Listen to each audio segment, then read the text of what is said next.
Hey, how do I do this? Hey, I want to talk about something very real. And you see a hole in my leggings. Please ignore that. I need to get more. Anyway, let's talk about when you're not broke anymore. And it's time to admit it. The hardest part, too, is also trying to figure out where I'm going to put you guys, where I can also keep an eye on my cat. Because there's like a neighborhood cat that he loves to come around, and I don't want you guys to knock over. Cool. Shut up. Okay.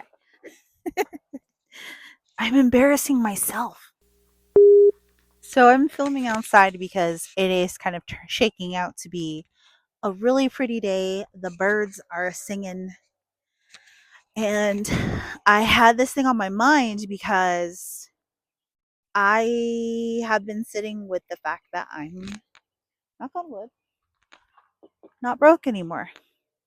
And sometimes I'm still operating like I am. And sometimes it's really good. And an economy that is, I'm going to try that again.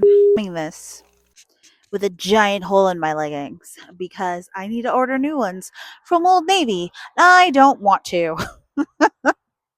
When it comes to replenishing things that are not gas, bills, groceries, or stickers from Ben Franklin, I'm not so great at it.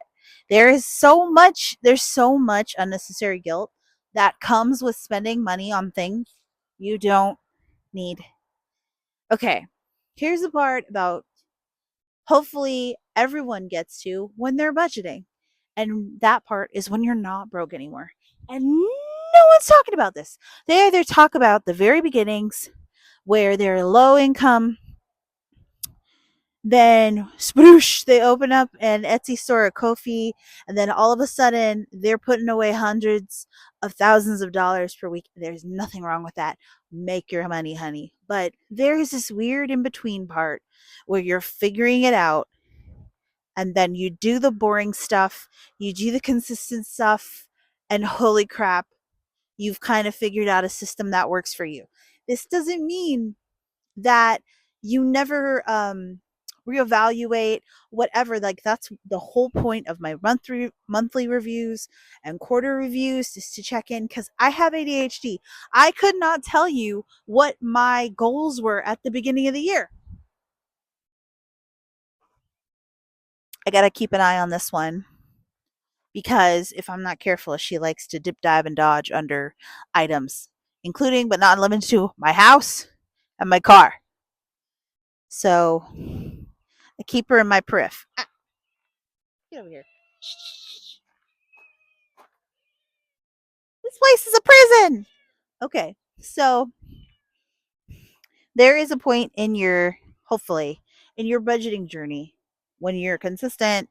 The boring stuff is out of the way. You kind of got a system down. Sometimes you have a little extra $20 here and there to do the fun stuff, but otherwise, you're just consistently building and building and building. The thing is, you're not always under construction. And eventually, if you're placing brick by brick by brick, pipe by pipe by pipe, metal by metal by metal, wire by wire, you're going to have a house. That's the point. But it freaks you out because if you haven't had stability for either for a very long time, or you've never had stability, or you've never had money to cover an emergency fund, it freaks you the F out. So I'm here to be that person who stepped over a very large puddle of mess and can say on the other side of the road that there is an other side of the road for people that look like me in this timeline. I think I'm really like empowered to say this, but also just there's not a whole lot of people that look like me that aren't trying to sell you a workshop to get you to Stability, just stability. Like, I'm not saying rich. I'm not talking rich. Nothing wrong with being rich. Wouldn't say no to that. However, stability is everything in this economy. Having groceries is everything in this economy. Having money for gas. What the hell? Gas was almost $7 in Washington State. So for anybody who is like romanticized about our summertime, them gas prices, I grieve. I grieve for the people who were doing good and all it took was one layoff. That's all it takes. Because in my industry, now it's taking at least a year to get hired on again. That's if you are starting from the ground up, because right now everybody's looking for a job and it's just, man. Anyhow, I digress. I've already told you how I got there. I've already told you what I did to get there, the sacrifices I've made, the things that I thought were supposed to be sacrifices, but I wasn't really doing anyway, a la clothes. But I want to tell you what it's like when you're kind of, okay, you're there. What are you doing with it? So recently I finished the house savings challenge and I finished another challenge. And this is it. I'm going to keep this brief because I want to be mindful. But I kind of got a little bit of a hangover for shopping. I kind of felt a little bit overwhelmed because when it comes to going to vendor events or weekend events or whatever, I have never been able to have money set aside to go do just events, just ever. Like even when I would go to Comic Cons, I probably have maybe $60, and 40 of that would go to dining out because it is so. Why does anybody want to live here? It is so expensive. I'm kidding. I know why. It's gorgeous, and there I have rights, and I can have a bank account and wear pants, and many reasons. But the point is, when you get to that point, it's when you really have to realize, like, oh, I trust myself with money. I know what I'm doing with money. And as I think the reason I'm posting this, the reason I'm making this is that my debt is going down, down, down, down, down. And very closely in the next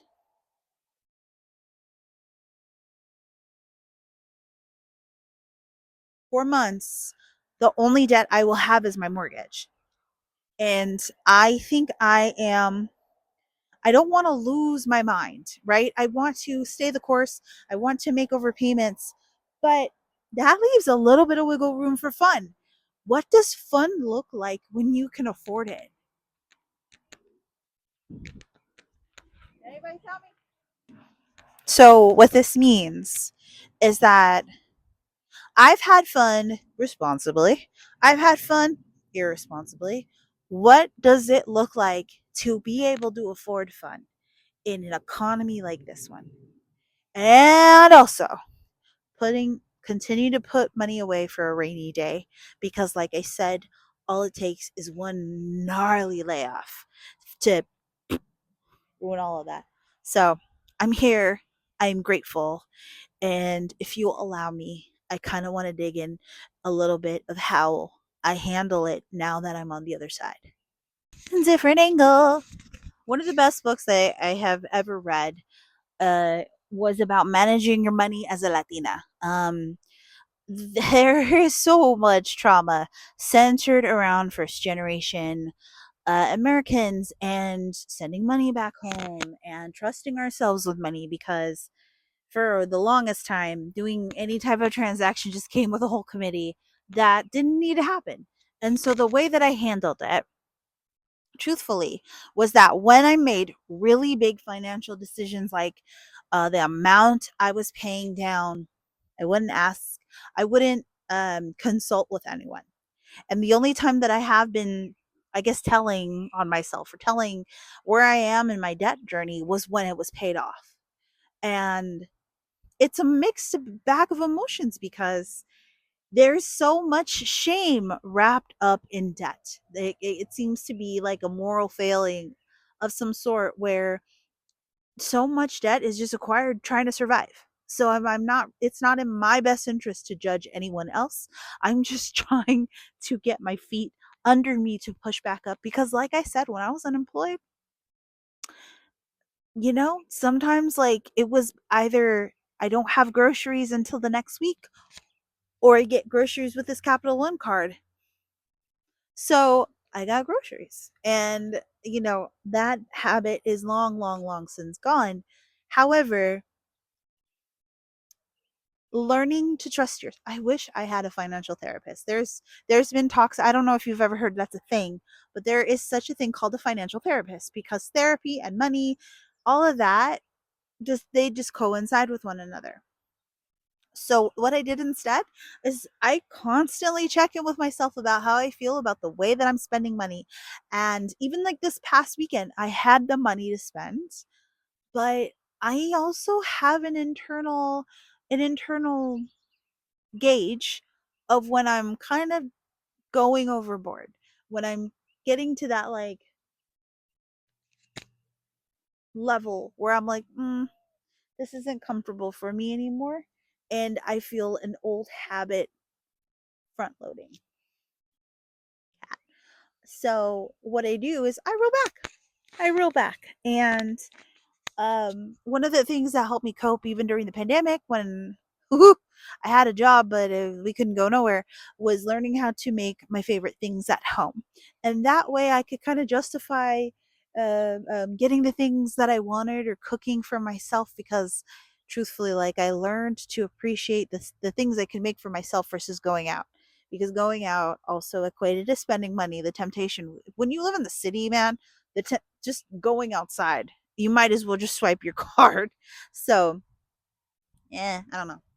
One also major thing that is a lifelong lesson is learning to trust the amount that's in your account, and that the cash you took out is the cash that you'll need for the next 2 weeks, and the cash that can sit in your bank can sit in your bank, and you won't worry about touching it.